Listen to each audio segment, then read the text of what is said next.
Okay. Now we are going to talk about CT scan today. Not much. What is CT? What is CT? Computed tomography. Why do we do CT? One by one. One by one. Chalo, why do we do CT? To rule out any hemorrhages if there's any fall. Hemorrhage. Tell me. Something like that. So here see, anything. It is not necessary CT brain. Okay. Next. Stones. Structural abnormality. Lovely man. Pathology. Okay. Who invented CT scan? Who devised it? Anybody knows? Chala kashtam. Next.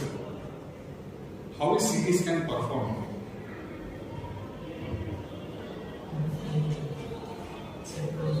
Please see, these questions are for anything. Not only CT scan. These questions, whenever you wake up early in the morning, you start this Janagana for yourself. Train your brain to ask these questions. What is my goal today?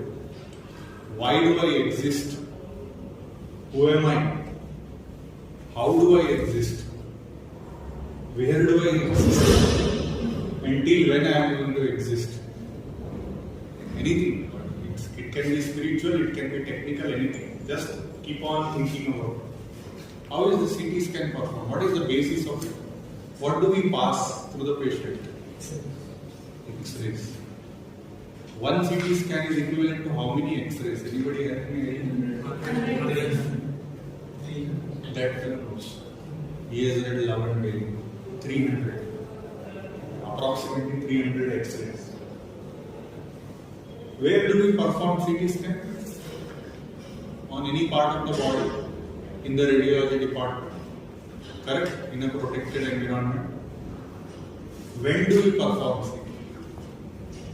Generally, is it urgent or is it elective? Generally, it is urgent. Why it is urgent? So that we can find out fast any bleeding, any ischemic stroke, any infection, any hydrocephalus, so on and so forth. Okay? So, what is the normal brain weight power? Around 1500 grams. Okay? But even if it is just, what is the normal human body weight? 70 kgs. 70 kgs. But according to weight, brain receives too much of the cardiac output. 14%. How much? 14%. 1/7 approximately.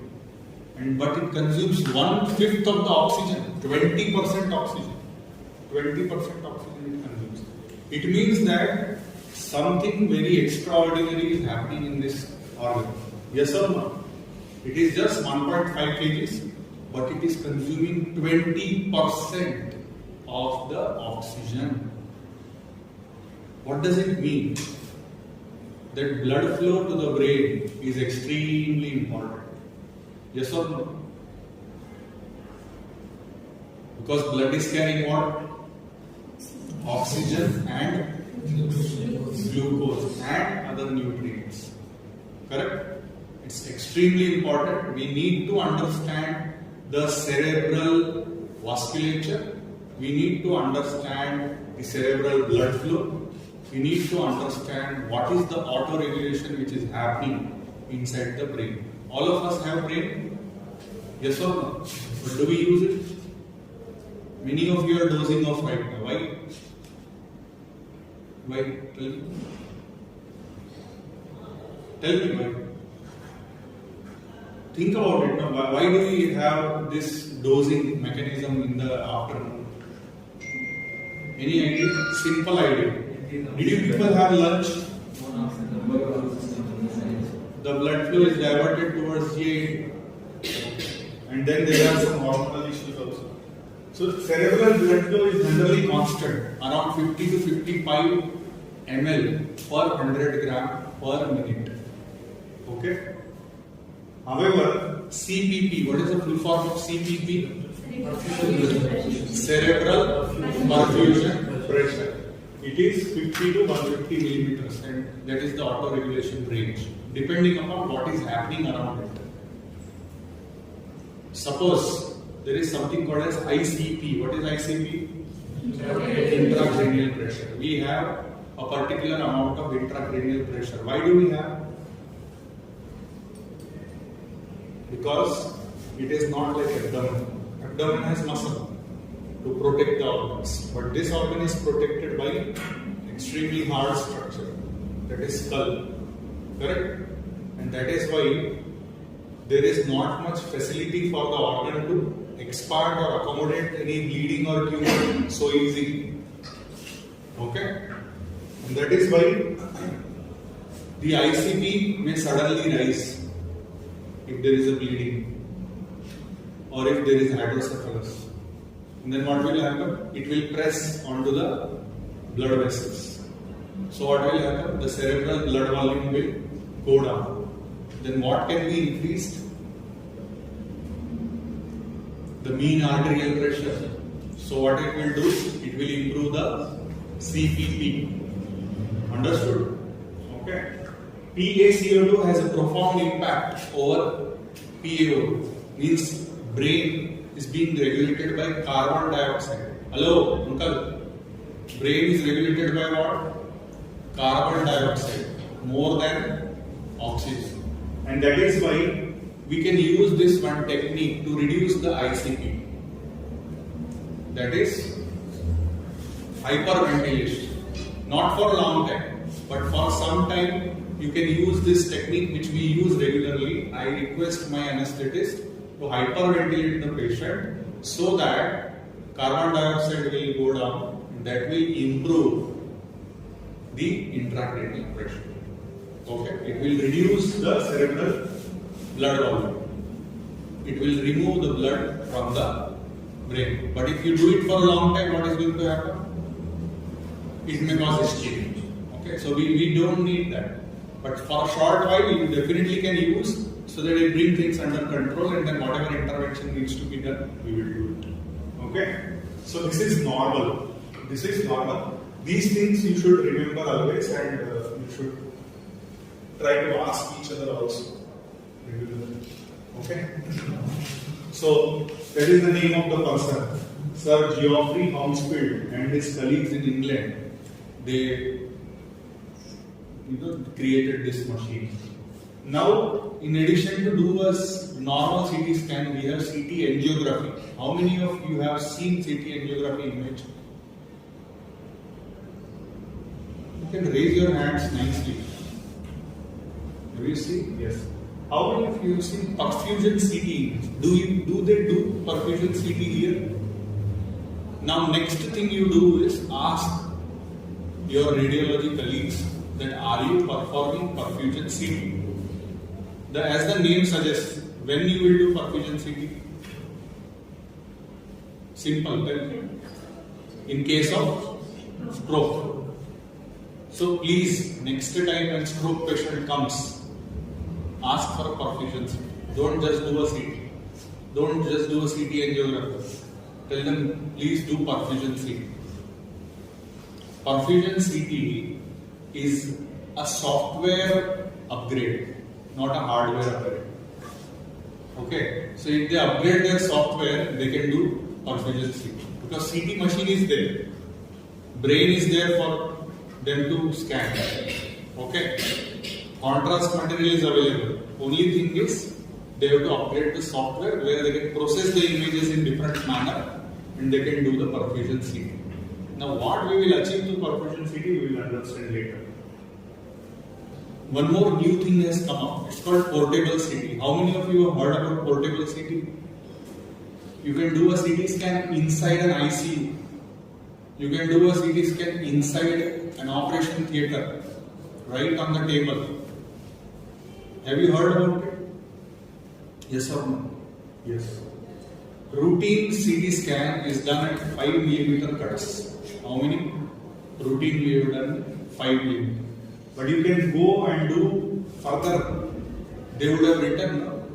You go through the CT images and you read what they have written. Thin cuts, regular CT, regular 132 slice, or suddenly there will be 500 plus images. You will keep scrolling through them. Correct? That is 0.5 to 0.6. Why do we do that? If we reconstruct those images, we can even find out optic nerve, we can find out oculomotor nerve, we can see the trigeminal nerve, we can see so many small structures, including if we have done CT angio, which is generally done in the thin slice, and that is where you can see each and every blood vessel along with its branch. Okay? So that is 0.5 to 0.6. Contrast CT we are doing. Correct? Contrast CT for what? If you suspect, like in case of Parida, you suspect a brain tumor, then you do. If you suspect some infection, you can do a contrast CT. If you suspect some vascular abnormality like AVM, then you can do. You have to check for allergy, you have to check for renal function. Then you can do 2D and 3D reconstruction images. What is the dose of radiation which one can receive through CT scan? Is it good? CT scan all like full hero? No. CT scan can be a villain. It has radiation exposure. And that is your homework. Next time you have to find out what is the radiation dose which is released when. These are all basic Viva questions which will get you overall, okay, this guy is reading, this girl is reading, kind of. Not passing questions, but definitely it will give you grace. If you don't answer anything, they'll come down to such stupid and simple things. If you flunk in that also, it means that you have no interest in reading. These are the baseline questions. Like, if you don't answer this also, it means that you have not taken any interest, you don't have common sense, you don't have common interest also. Don't you think we do in and out CT scan every day? We need to know this much? Yes or no? Huh? Okay. So latest technology of CT scan, 1970s that was different. But now they have reduced the amount of exposure by 25 to 98%. We can safely do a CT scan, but still there is a risk of tumors with CT scan. Still. Okay? That is why we should not do a CT scan just like that, unless and until it is indicated. Okay? Why we will do CT scan? Already we have discussed, but you can it can come in your exam, you can come in Viva. Ready availability, then ease of use. Very fast it will happen, within 1 minute it will happen. Nowadays within 1 minute it can happen. Okay? High sensitivity for detection of early hemorrhage and fractures. And it can provide a lot of information. Ventricular size, presence of brain edema, mass effect, hemorrhage, midline shift, ischemic injury, fracture, bony tumors, and evaluation of paranasal signs. Okay? Think about it and write it down. Okay? Anybody